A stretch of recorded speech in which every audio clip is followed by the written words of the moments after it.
وضو او د غسل په حواله سره دوه درې اهم او ضروري مسلې دی په حواله سره ما ته ډېر میسیجز راغلي دا درې مسلې زه تاسو ته بیانوم په دې ویډیو کې نه یو سوال خدا کړل چې یو انسان چاهے نارینه یا زنانه هم مکمل ځان بربند کې ولامي او د دینه بعد آیا بیا دوباره کپڑے واچي د کپڑو اچولو نه بعد دوباره وضو کولی یا دغه غسل سره یعنی چې په بربند باندې تکم غسل وکي دغه سره چې کوم دی وضو شو دا یو مسله شو دیمه مسله دا ده چې یو زنانه داسي چې هغه خپل لپټه چې کوم دا هغه لري کې وضو کی آیا د دې سره دی وضو کیږي یا نه یا دا شان دي سره لپټای اور دی وضو کړي او دا لپټه تل لري شي سرنا او نارینه چې کوم دی نه محرم نارینه د دې د اخت چې کوم دی په دې باندې نظر ولګي نو آیا د دې زنانه د دې سره دا وضو ماتيږي یا نه ماتيږي دا دویمه مسله شو دریمه مسله دا ده چې اٹیچ باتروم یعنی غسل خانه او باتروم یو ځای په دې کې غسل کول یا په دې کې وضو کول دا څنګه دي ډېر مهم ضروري مسله ده ګوره راځو اولنې مسلې طرف ته یو نن سبا چې کوم دی اکثر داسې چې باتروم او غسل خانه یو ځای نو په دې حواله سره یاد وساتئ چې په داسې باتروم کې وضو کول یا غسل کول څنګه دي نو یاد وساتئ په داسې باتروم کې وضو غسل کول په حواله سره دوه مسلې دي یو مسله دا ده چې دغه غسل خانه چې کوم د اوبو لار ده اوبو وته لار راغه الګ ده پیپ الګ دی او د باتروم الګ دی په دې صورت کې خو تاسو غسلم کولای شئ او وضو کولای شئ په دې کې څه قسمه کراهت نشته البته بعض داسې چې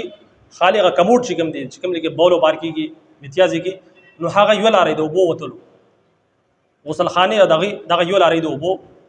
وته نو په دغه صورت کې علما دا فرمایي لیکي فقها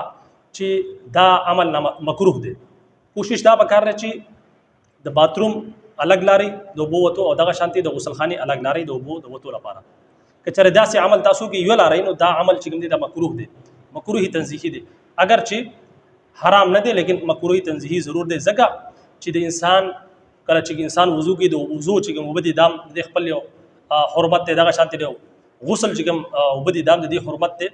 دا چې کوم دی په ګندزه کېږي بولو بار چې کوم دی پاغي وبو کې د نزي نو دا عمل چې کوم دی دا مکروه دی کوشش دا وکړئ چې غسل خانه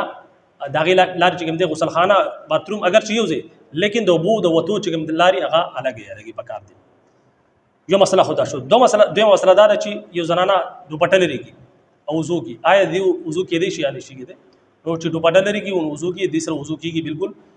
پدې کې چې کوم دی د سره وضو باندې فرق نه پریوزي دا شانتي مسله دا ته مسکړل چې دوپټه دلري شي سر نه او مخکې نه وضوي او د نه محرم سړی نه محرم نارینه نظر پدې په اختو باندې ولګي نو آیا د دې سره د دې زنانه چې کوم وضو دغه ماتيږي یا نه ماتيږي نو یاد وساتئ د دې سره د زنانه وضو نه ماتيږي د وضو ماتېدو یا غسل ماتېدو چې کوم دی هغه په حواله سره ان شاء الله تعالی بیا الګ ویډیو جوړوم چې غسل په څه وجه باندې چې کوم دی واجب کیږي دغه شانتي وضو په څه کم کارونه دي کم سيزونه دي چې په هغه باندې چې کوم دی وضو ماتيږي نو بهرحال په دوپټه لري کولو باندې چې کوم دی اول خو لري کول نه دی پکار کو بل فرض چې کنده خپل جد لري شي انسان دی په دې صورت کې چې کوم دی دا وضو نه ماتيږي دریمه مسله دا ده چې مکمل بربند شي انسان په بربند ولامبي او بیا چې کوم دی داغه نه بعد کپڑے بدل کی نو آیا دی بربند لمبل سره د وضو وشو یا ورشو دوباره به وضو کی نو یاد وساتئ چې چری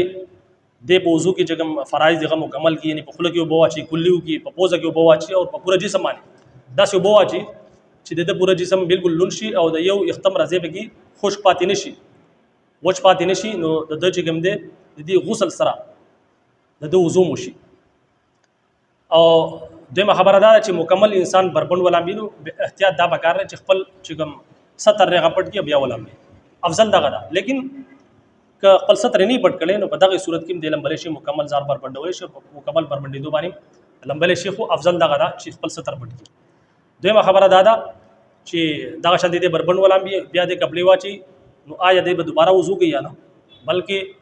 مسله دا غواړي چې د مخ کې تاسو ما څنګه مسله بیان کړه چې د څنګه غسل وکړو او د غسل د فرایض ادا کړل یعنی په خله کې وبو اچولې په بوزه کې وبو اچولې پورا جسم باندې وبو اچولې دا چې پورا جسم کې جګم دی د یو ختم را زه وچ پاتې نشي نو په دې صورت کې د غسل مو شو د چې کوم دی وضو مو شه دوباره وضو کولو ضرورت نشته اگر چې د بالکل مکمل بربند ولې نه وي. نو دا یو څه مسایل د غسل او د وضو په حواله سره